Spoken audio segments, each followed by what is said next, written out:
There's a strange thing humans do. We hold on even when it hurts. We replay memories, cling to people we've outgrown, and stay loyal to versions of ourselves that no longer exist. And we convince ourselves it's love or loyalty, when in reality, it's something much deeper, a psychological trap. So today, let's break it down.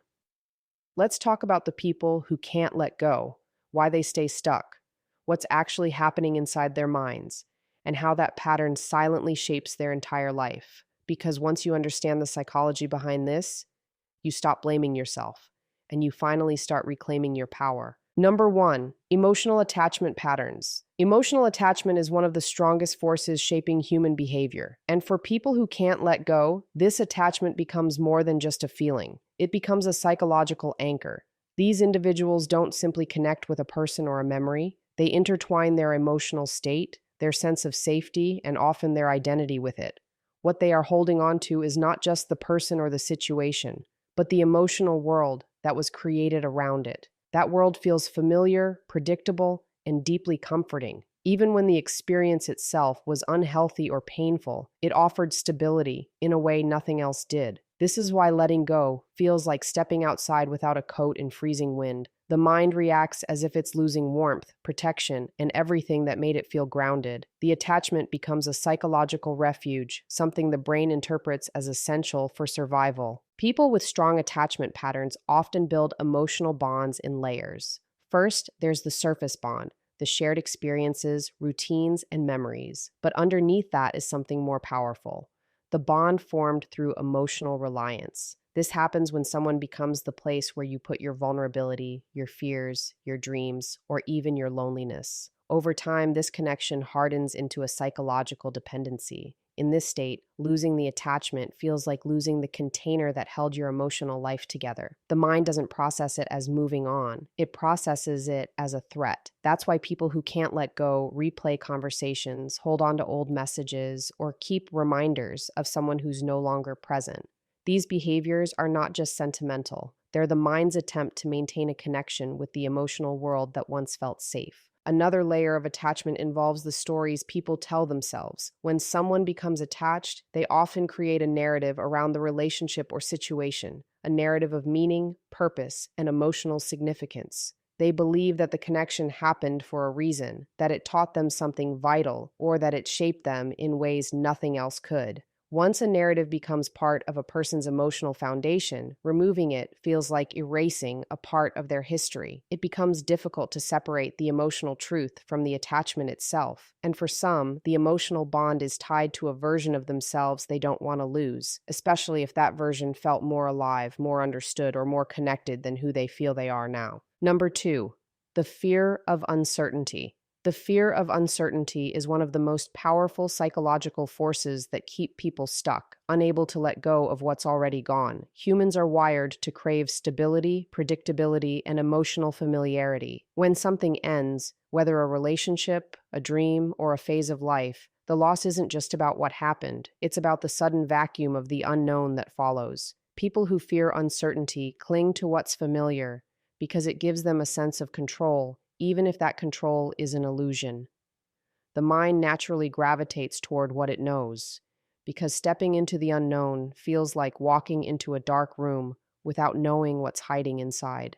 That darkness is where the imagination fills the gaps with fear, worry, and worst-case scenarios. So instead of releasing what's no longer healthy or aligned, they hold on to it with both hands, believing that the familiar pain is somehow safer than unfamiliar possibilities. This fear becomes even more intense when the past provided a sense of emotional identity. Many people stay attached not because the situation is still good, but because they know exactly how it works. They know its patterns, its emotional rhythms, the highs and the lows. The predictability becomes a comfort, even in dysfunction. The idea of letting go forces them to face something they've been avoiding, not knowing what comes next. Humans often choose the discomfort they understand rather than the freedom they can't visualize. The unknown demands trust, self-reliance, and emotional resilience, and for someone already struggling, those qualities feel out of reach. So instead of stepping into a new space with no map, they retreat into the old one, even if it's collapsing around them. The fear of uncertainty also creates mental loops that trap a person in hesitation.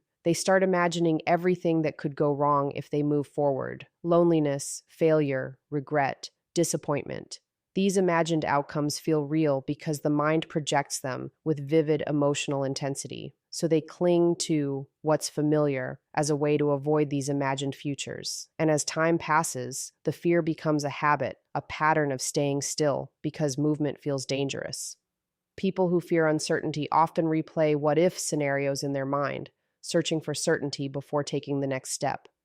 But certainty never arrives, so they stay, repeating the same emotional cycle. This psychological paralysis makes letting go feel impossible because the mind is convinced that stepping into the unknown is a risk it cannot survive. Number 3, trauma and past conditioning. Trauma leaves marks that are often invisible but deeply influential, shaping the emotional patterns people carry into adulthood. When someone has unresolved wounds from childhood or past relationships, their mind learns to survive by clinging to familiar emotional states, even painful ones. Trauma teaches the nervous system to expect hurt, instability, or abandonment, and once those expectations become ingrained, the brain starts gravitating toward what it already knows. This is why some people cannot let go, even when logic tells them they should. They aren't holding on because the relationship or situation is still good for them. They hold on because their trauma conditioned brain associates that attachment with safety. The familiarity of the dynamic becomes soothing in a strange, twisted way. The brain believes that known pain is less threatening than stepping into a new emotional landscape where anything could happen. So the person returns to old patterns, old memories, and old bonds, not out of desire, but out of survival conditioning that developed long before they understood what it meant. Past conditioning also shapes the stories people tell themselves about love, loyalty, and self-worth. Someone who grew up in an environment where love was inconsistent, unpredictable, or conditional will unconsciously recreate those dynamics in adulthood. The mind tries to rewrite the old wound by choosing situations that resemble it, hoping for a different outcome. This isn't a conscious decision, it's a psychological repetition cycle. The person becomes attached to something that mirrors their early experiences because the emotional pattern feels familiar, even if it's harmful. They cling not only to the individual, but to the emotional script that their younger self once learned to navigate. Letting go would require them to break this script, face the original wound, and step into an emotional world they've never been taught to function in. That level of vulnerability feels overwhelming, so they continue holding on to what hurt them, believing that endurance is the path to healing. Trauma also creates emotional memory imprints, sensations, fears, expectations that get triggered when someone tries to move on. These imprints make the past feel unfinished. People with unresolved trauma often feel an intense urge to fix or complete something emotionally, and they falsely believe the attachment is the thing that needs fixing. They hold on because they feel responsible for changing the ending, proving their worth, or finally being chosen in a way they weren't before. This need for emotional closure becomes a powerful anchor, trapping them in situations that mirror their earliest pain. And until they recognize that their behavior is a trauma response, not a reflection of what they truly want, they remain caught in a cycle that feels impossible to break. Number 4, identity crisis.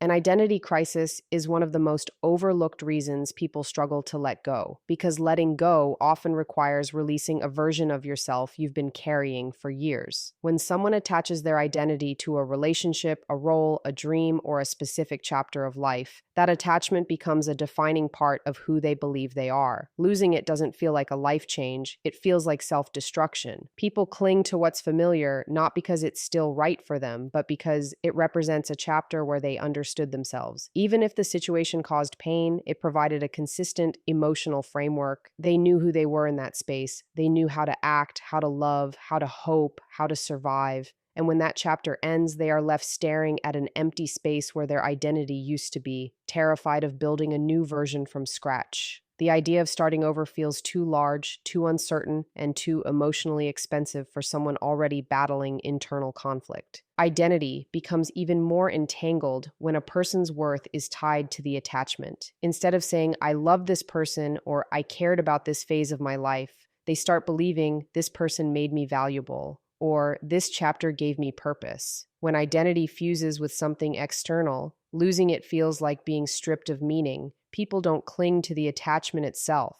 they cling to the meaning it gave their existence. And when that meaning collapses, they feel directionless. The mind fights the loss by replaying memories, revisiting old emotions, or mentally living in the past because that past holds the last version of themselves they understood. The fear isn't just about letting someone or something go, it's about letting go of the version of themselves they believed was the real one. There is also a psychological comfort in staying the person you've always been, even when that identity is outdated. Change threatens the narratives people have built about themselves, who they are, what they deserve, how they love, what they are capable of. Letting go forces them to confront the possibility that they are no longer the person they once were. And for many, that realization feels like a loss. They cling because their identity is fragile, built on emotional patterns rather than internal stability. Releasing the attachment means rebuilding that identity from the ground up, without guarantees, without maps, and without the emotional certainties they once relied on. Number 5, control mechanisms. Control mechanisms are one of the most powerful psychological reasons people can't let go, because holding on, even when the situation is long over, creates the illusion of stability. Humans are wired to fear powerlessness, and when life takes a sudden turn, the loss of control can feel overwhelming. So instead of accepting the uncertainty of moving forward, people tighten their grip on whatever remains from the past. This gripping behavior isn't about love, logic, or hope. It's about trying to restore order in a world that suddenly feels unpredictable. When someone clings to old attachments, memories, or emotional bonds, it quiets the fear that they are at the mercy of forces outside their control. Letting go feels like surrendering to chaos, while holding on, even just in their mind, gives them a sense of direction, even if the direction leads nowhere. The mind interprets letting go as losing the last piece of influence it has over the situation, so it resists it fiercely. People who struggle with control often dealt with instability earlier in life, which shaped their internal belief that control equals safety. When a relationship ends, when a chapter closes, or when life shifts unexpectedly, they feel the same emotional threat they experienced in those earlier moments. To avoid that overwhelming sense of vulnerability, they cling to anything that reminds them of order, messages, routines, fantasies, unfinished conversations, or imagined reconciliations. The attachment becomes a psychological strategy for managing anxiety. By holding on, they convince themselves that they can still prevent loss, pain, or regret. It becomes a defense mechanism, a way of telling themselves that they aren't powerless, that they still have a say in the outcome, even if the reality is different. Another layer of control comes from the mind's need for emotional closure. People hold on when they feel they didn't get answers, validation, fairness, or understanding. They replay events trying to rewrite them, trying to create an ending that feels complete. This constant mental engagement is another form of control, an attempt to regain authority over something that slipped out of their hands.